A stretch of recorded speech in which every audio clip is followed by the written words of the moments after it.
Hello, नमस्कार. श्री स्वामी समर्थ. सगळ्यांचं आपल्या यूट्यूब चॅनलमध्ये खूप खूप मनापासून स्वागत. आज आहे मार्गशीर्ष महिन्यातली पौर्णिमा, दत्त जयंती, तसेच अन्नपूर्णा जयंती. अन्नपूर्णा जयंतीच्या आणि दत्त जयंतीच्या सगळ्यांना यूट्यूब परिवाराला खूप खूप शुभेच्छा. मार्गशीर्ष महिन्यात येणाऱ्या पौर्णिमेला आपण सगळेजण दत्त जयंती साजरी करत असतो, पौर्णिमेचा सत्यनारायण करत असतो. पण हिंदू धर्माप्रमाणे अजून एक उत्सव या दिवशी साजरा केला जातो, तो म्हणजे अन्नपूर्णा जयंती. बऱ्याच लोकांना ही पूजा माहिती नाही आहे. त्याचबरोबर अन्नपूर्णा जयंतीचं महत्त्व काय, या दिवशी पूजा कशा प्रकारे करावी आणि या दिवशीची कथा काय आहे, हे आज सगळ्यांना मी या व्हिडिओद्वारे सांगणार आहे. चला तर मग आपण पूजेला सुरुवात करूया. अन्न ही मानवाची मूलभूत गरज आहे, कारण अन्नाशिवाय आपण जगू शकत नाही. त्याचबरोबर अन्न हे आपल्याला अन्नपूर्णा देवीच्या आशीर्वादामुळे मिळते. हिंदू धर्मात या जयंतीला एक विशेष महत्त्व आहे. अन्नपूर्णा देवींची उपासना आपल्याला या दिवशी आवर्जून करायची असते, जेणेकरून धान्याचा तुटवडा आपल्याला घरात पडणार नाही. तर या दिवशी सगळ्यात आधी स्वयंपाकघर स्वच्छ करून मी घेतलेला आहे. स्वयंपाकघर स्वच्छ केल्यानंतर आपला जो किचन ओटा असतो, म्हणजे जिथे आपला गॅस स्टोव्ह असतो किंवा चूल आधीच्या काळात असायची, तिथे ही पूजा विशेष तर केली जाते. तर सगळ्यात आधी मी सगळं काही स्वयंपाकाची आवरावर करून ओटा वगैरे सगळं स्वच्छ करून घेतलं आहे आणि पूजेला सुरुवात केली आहे. तर पूजेच्या मांडणीत सगळ्यात आधी मी अन्नपूर्णा देवींची स्थापना करत आहे, कारण अन्नपूर्णा जयंती म्हणजे या दिवशी अन्नपूर्णा मातेला आवाहन केलं जातं. त्यांची प्राणप्रतिष्ठा करून व्यवस्थितरित्या आपल्याला त्यांना आवाहन करायचं असतं की त्यांचे आशीर्वाद आपल्याला आपल्या स्वयंपाकघरात मिळावे. तर अन्नपूर्णा देवीची स्थापना मी एका छोट्या पाटावर लाल कापड अंथरून तसेच वाटीत तांदूळ भरून घेतले आहेत आणि त्याच्यावरती मूर्तीची स्थापना केली आहे. तर सगळ्यात आधी आपण कुठल्याही पूजेला सुरुवात करतो तर दीप प्रज्वलन करतो. तर आणि ही अन्नपूर्णा देवींची पूजा आहे. तर या पूजा मांडण्याच्या आधी सगळ्यात आधी अन्नपूर्णा देवींना आवाहन केलं आणि मग त्याच्यानंतर पूजेला सुरुवात करणार आहे. तर दीप प्रज्वलन केल्यानंतर आता मी पुढची पूजा मांडणी करणार आहे. तर या दिवशी पूजा मांडणी म्हणजे असं विशेष काही नाही, तर आपल्या स्वयंपाकघरातल्या ज्या रोजचं आपलं साहित्य असतं किंवा जी साधने असतात जे आपण आपल्या स्वयंपाकासाठी वापरत असतो, त्याचा मानसन्मान आणि त्याची पूजा आपल्याला करायची असते, कारण त्याच्यातूनच आपल्याला रोजचं शिजवलेलं अन्न मिळत असतं.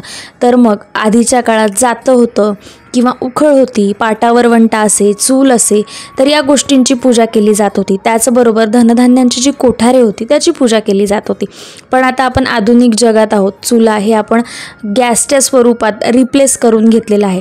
तर त्याच पद्धतीने आपल्याला चूल तर आपल्याकडे नाही आहे. शास्त्रात हिंदू धर्माप्रमाणे चुली प्रत्येक घरात असावी.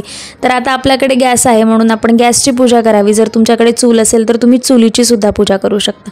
तर सगळ्यात महत्त्वाचं म्हणजे की आपल्या घरात जे आपल्या रीतीभातीप्रमाणे ज्या आपल्या पारंपरिक गोष्टी आहेत, जसं पाटावर वंटा असेल, उखळ असेल, तर या गोष्टी आणि जातं असेल, तर या गोष्टी आपल्या घरात असणं खूप महत्त्वाचं आहे.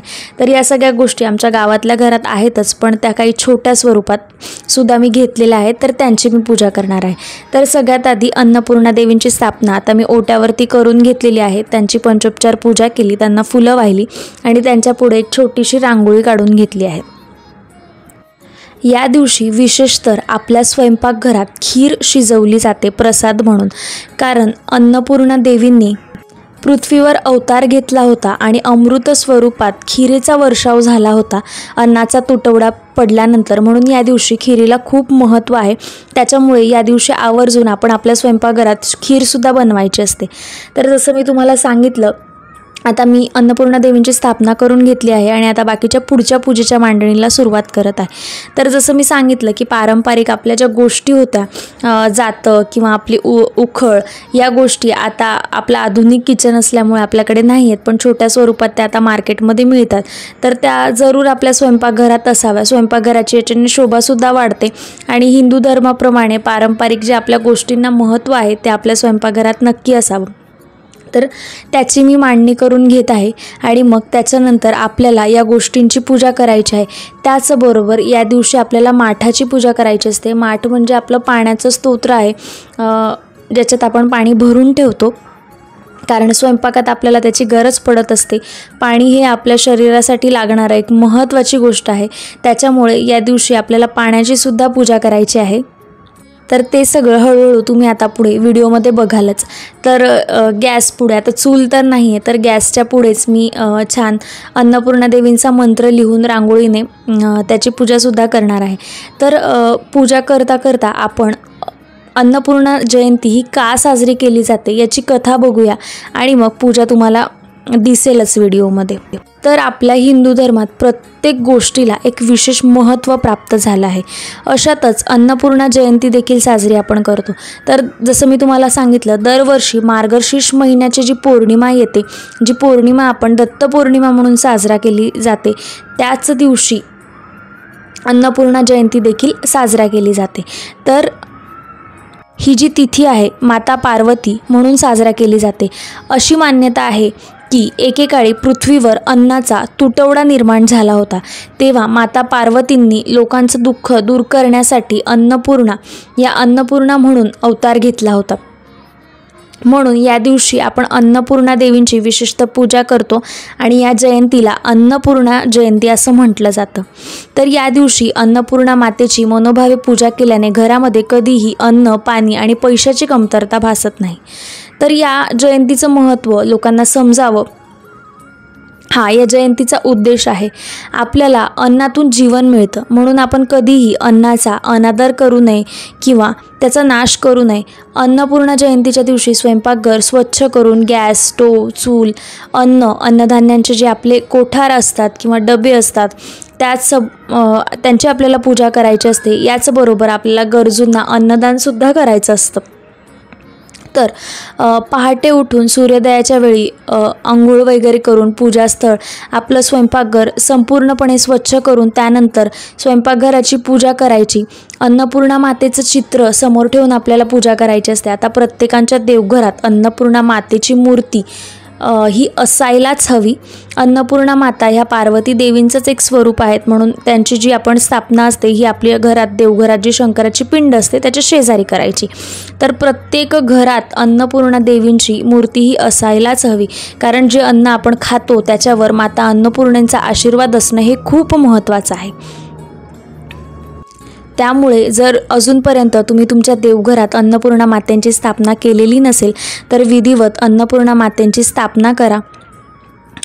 त्याचबरोबर आता आपण पूजा बघूया. मी पूजा मांडणी करून घेतलेली आहे आणि याच्यावरती म्हणजे ह्या ज्या काही आपल्या मूलभूत आपण ज्या गरजा म्हणतो किंवा स्वयंपाकासाठी लागणारी जी साधनं आहेत, जी छोट्या स्वरूपात माझ्याकडे आहे, त्याच्यावरती मी हळदीचं लेपन करून घेतलेलं आहे. सगळ्यात आधी मी अन्नपूर्णा मातांची स्थापना केली आणि त्याच्यानंतर ही पूजा मांडणी करून याच्यावरती हळदीचं लेपन करणार आहे. तर वर्षातनं प्रत्येकाने जरूर अशा प्रकारे आपल्या स्वयंपाकघरात पूजा करावी. स्वयंपाकघरात शुभचिन्ह काढावी, जसं स्वस्तिक असेल, ओम असेल, अशी शुभचिन्ह आपल्या स्वयंपाकघरात असावी. म्हणजे जेणेकरून काय होतं, आपल्या घरात एक पॉझिटिव्हिटी निर्माण होते, एक सकारात्मक वातावरण निर्माण होतं. कारण आजच्या धकाधकीच्या जीवनात माणूस इतका थकून जातो, बऱ्याच घरात नैराश्य असतं, कटी असतात, भांडण असतात, वादविवाद असतात. त्यामुळे काय होतं, आपण जेवतो पण ते जेवलेलं आपल्या शरीराला लागत नाही किंवा सारखे वारंवार आपण आजारी पडत असतो. त्या अन्नाचा आपण ग्रहण तर करतो पण ते अन्न आपल्या पोटालाच लागत नाही. म्हणजे सारखं घरात कुणी ना कुणी आजारी पडत असतं. तर त्यासाठी अन्नपूर्णा मातेची उपासना करणं खूप गरजेचं आहे. अन्नपूर्णा मातेची पूजा केल्याने आपल्या घरात जे अन्न शिजतं ते अमृताच्या स्वरूपात आपण ग्रहण करत असतो. त्याच्यात माता अन्नपूर्णेचा आशीर्वाद आपल्याला मिळतो, जेणेकरून आपल्या घरातले जे आजारपण आहेत, भांडण कटकटी आहेत, त्या कमी होण्यास मदत होते. त्याच्यामुळे अशा प्रकारे महिन्यातनं एकदा आपल्याला आपलं स्वयंपाकघर स्वच्छ करून अशा प्रकारे पूजा करणंसुद्धा खूप गरजेचं आहे, जेणेकरून आपल्या घरात म्हणजे आपल्या स्वयंपाकघरातसुद्धा पॉझिटिव्हिटी असणं तेवढंच महत्त्वाचं आहे. तर अन्नपूर्णा जयंतीची एक अजून कथा आहे पौराणिक मान्यतेनुसार. तर काय झालं होतं, एकदा पृथ्वीवर अन्नाची कमतरता होती आणि लोक उपाशी राहू लागले होते, उपासमार होऊ लागला होता आणि हताश होऊन लोकांनी ब्रह्मदेव, विष्णुदेव यांची प्रार्थना केली. तर त्यानंतर ब्रह्मदेव आणि विष्णुदेवांनी शिवजी जे आहेत आपले शंकर भगवान, त्यांना योगनिद्रेतून जागे केलं आणि संपूर्ण समस्येची जाणीव त्यांना करून दिली. तर समस्येचं निराकरण करण्यासाठी सगळ्यांनी भगवान शंकरांना आलिंगन घातलं तर आपले जे महादेव आहेत स्वतः पृथ्वीचं त्यांनी निरीक्षण केलं आणि त्यानंतर माता पार्वती अन्नपूर्णेचं रूप घेऊन पृथ्वीवर अवतरल्या. तर हाच तो दिवस आहे ज्या दिवशी अन्नपूर्णा जयंती आपण साजरा करतो आणि संपूर्ण लोकांचा या दिवशी मातेंनी उद्धार केला. तर हा दिवस मार्गशीर्ष पौर्णिमेचा दिवस होता, त्यामुळे या दिवसाला अन्नपूर्णा जयंती असं आपण म्हणतो. म्हणून हिंदू धर्मानुसार या दिवसाला तेवढंच महत्त्व आहे, म्हणून हा दिवस आपल्याला साजरा करायचा असतो, विधिवत पूजा करायची असते.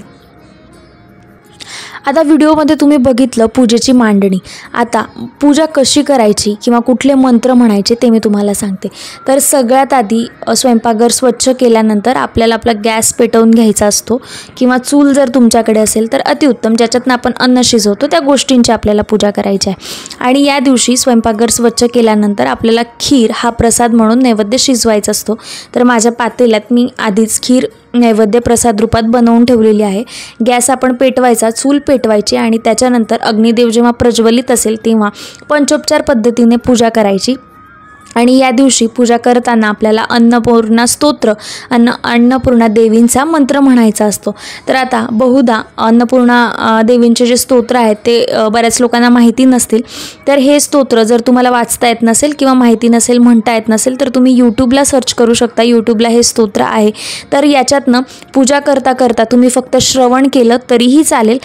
स्तोत्र लावून द्यायचं, श्रवण करता करता पूजा करायची. तर पूजा ही आपल्याला पंचोपचार पद्धतीने करायची असते. पंचोपचार पद्धत म्हणजे काय, तर सगळी स्वच्छता केल्यानंतर पूजा व्यवस्थित मांडून घ्यायची. त्याच्यावरती हळदी, कुंकू, अक्षदा वाहायच्या, सुगंधित फुलं आपल्याला पूर्ण सगळी जी पूजेची मांडणी आहे त्याच्यावरती अर्पण करायची आहेत.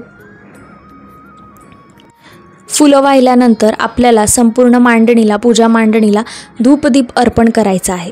आणि मग त्याच्यानंतर जो खीर आपण प्रसाद स्वरूपात, नैवेद्य स्वरूपात बनवली आहे ती आपण सगळ्यात आधी अन्नपूर्णा देवींना अर्पण करायची. खिरेचा नैवेद्य दाखवायचा आणि मग घरातले जितके आपण सगळे जे सदस्य असू त्यांनी सगळ्यांनी ग्रहण करायचा. तर सगळ्यात महत्त्वाचं म्हणजे ही पूजा करत असताना आपल्याला काही नियम पाळायचे आहेत. तर ते नियमसुद्धा आपण थोडक्यात जाणून घेऊया. सगळ्यात महत्त्वाचं म्हणजे अन्नाचा अपमान. अन्नाचा अपमान हा फक्त अन्नपूर्णा जयंतीलाच नाही तर वर्षातले 365 दिवस कधीही करायचा नाही. अन्न कधीही वाया घालवायचं नाही. याच्याने अन्नपूर्णा देवी आपल्यावरती नाराज होतात. त्यामुळे धन्यधान्यांचा तुटवडा पडू शकतो. त्याच्यामुळे आपण कधी अन्नाचा अपमान करायचा नाही. घरी आलेल्या पाहुण्यांचा अपमान करायचा नाही.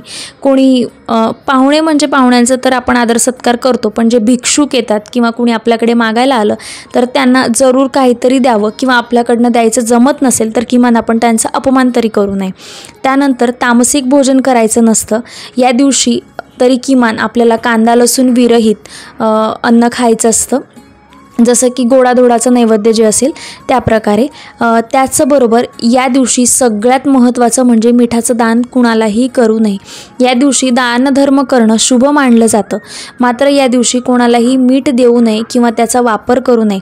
अशी मान्यता आहे की घरात ठेवलेलं मीठ कोणालाही दान किंवा वापरण्यास द्यायचं नसतं. कारण मीठ जे आहे, जे आता तुम्ही तिथे चिनी मातीच्या 2 बरण्या बघत असाल तर त्या लोणच्याच्या नाही आहेत, मिठाच्या बरण्या आहेत. आणि मीठ हे आपल्या घरात लक्ष्मी स्वरूपात असतं. तर माझ्या 2 बरण्यांमध्ये एका याच्यात जाड आणि एका याच्यात बारीक मीठ आहे.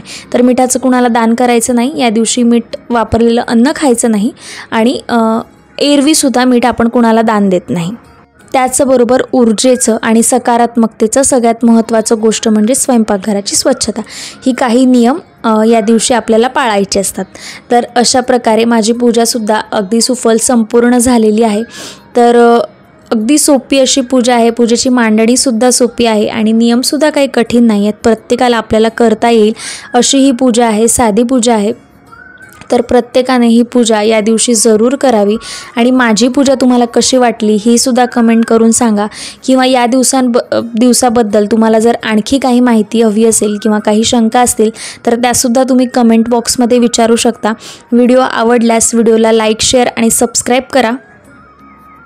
आपण पुन्हा भेटूया अशाच एका नवीन व्हिडिओसोबत. तोपर्यंत सगळ्यांना श्री स्वामी समर्थ. नमस्कार.